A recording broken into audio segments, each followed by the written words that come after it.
Hi all. Okay, so today I am doing a voice message because I have a channeled message that came through that's fairly long. But before that, the first thing I got was Annunaki. The Annunaki come through. The channeled message is from the Annunaki. And the Annunaki heal quickly and are immune to mind control and illusions. Okay, so that was coming through, but also tiptoe through the tulips coming through. Tulips may be significant for you.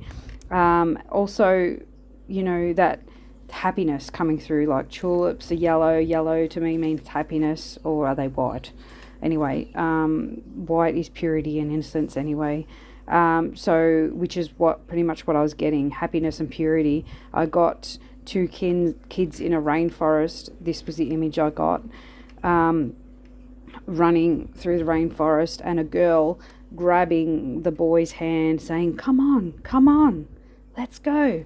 And it seemed to be summertime, and then I got easy breezy lemon squeezy. Okay, that's something that I have said in the past. I don't know if that's something that you say, or it's just to know that things are going to be easier maybe, or this is a time then where things were easy when you were a child. I also got, though, you can do it, we can do it, I can do it.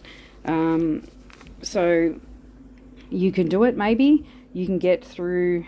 Maybe if you're going through a hard time, you can get through it. The easy breezy times are coming.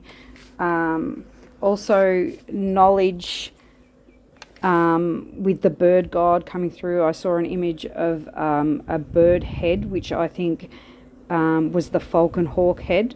So that bird is Horus, or it could be Ra or Thoth. Horus has a red and white headdress, but the red and white was standing out, so that may be significant to you, red and white. Red to me means root chakra, passions, fire, also warning. White means innocence, purity, clean, cleansed sort of energy. So, yeah. And yet, and I got, and yet to meet, yet we are to meet, or we have to meet, coming through. So maybe you're yet to meet Horus, the sun god. I don't know if I think he might be the sun god, but I was getting moon god then after that, which was coming up as Khonsu.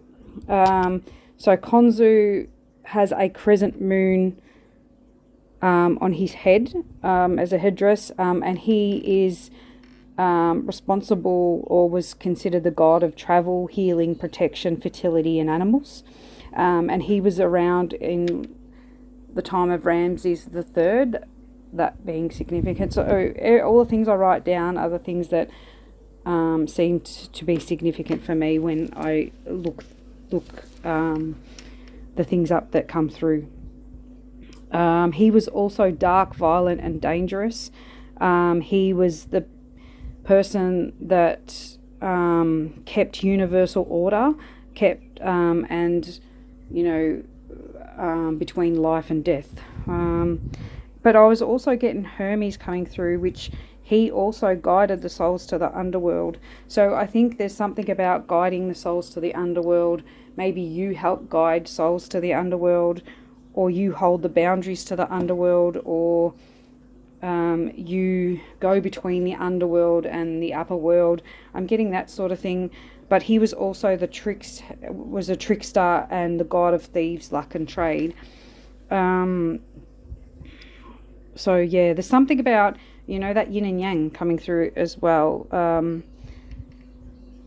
And Thoth was coming through as writing, wisdom, magic, order, justice, mediator, science and art, and his wife was Mayat. So that just may be significant to you, but a lot coming through with holding order, justice, of life and death, of the underworld, of universal order, all that sort of coming through. Okay, and then I asked, well, why is all this information about Egyptian gods coming through, god and goddesses coming through? And this is the channeled message I received. Okay, so because it is here that you can see the path towards the enlightened soul and the path less travelled by the gods and goddesses of war and retribution. At the time of gods, one was asked to revel in the mystics and the curative nature of herbs and the ways to use gold to amplify the ingredients in the temple gates, where one was protected by the gods that came before them, the Annunaki, the divine beings, the blessed and the betrothed by God. These beings were said to have arisen before the time of Jesus, but they were there long before that, eons ago, before the turn of the wheel and before the concepts of war ever existed. They were the travellers of time and space, and the authors of the passages we now speak of, if not true to fact. Fate has driven the facts out of the true rivals of the common faith and into the rhythms of our nature. One must arise to see the facts displayed in history, to unravel the true facts of God, and to worship the true gods and goddesses, not the cut-down version of what people believe to be the true aspects of the gods. Today we have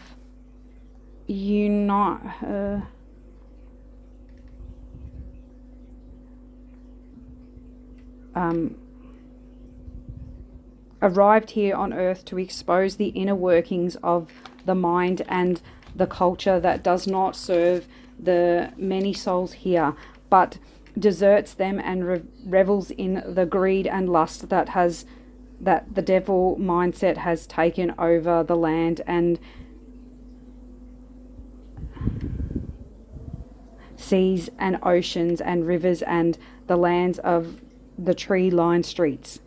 Happiness is but a thought away, but the restrictions of our beliefs hold us in contempt at what we desire and not what it is that our soul's true and authentic nature craves for, and that is love and peace and tranquility, waters to bathe our weary bodies into, to fill the void of our hearts with temptations and gluttonous thoughts. Be true to who you are at your deepest core and arise to see all the conditioning that eludes us and leads us down a treacherous path. Be open and willing to abide by the New Testament, the new path, the one that allows oneself to rest, to love, to cry, to scream, to live life, not to be a cog to the mass wheel of destruction.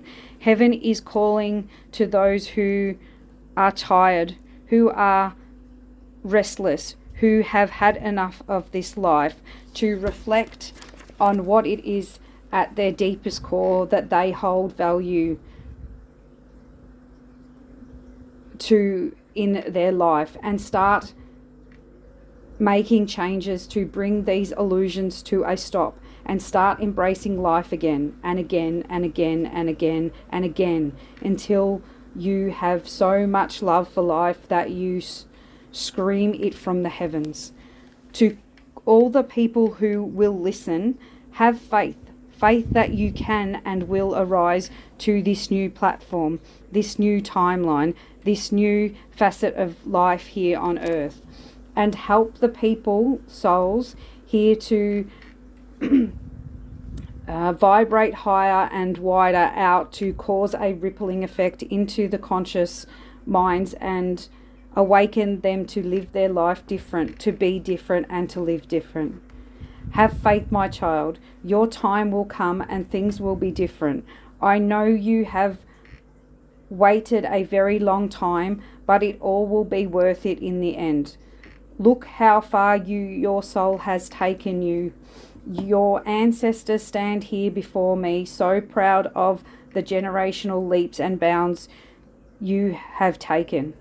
Go ahead, go on, live life and be blessed with the peace and abundance that you so desperately deserve. Love, light and blessings to the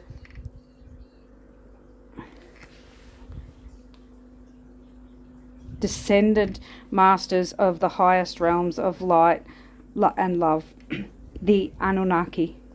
Peace out. Okay, so that's the message that they brought through. I hope you enjoyed it. Now reading it back, I really like this message, and I hope it reaches the people that they wish it to reach, and all the people that can help in raising the vibration of the earth. Yeah, and thank you for listening, and I'll see you in the next one. Bye.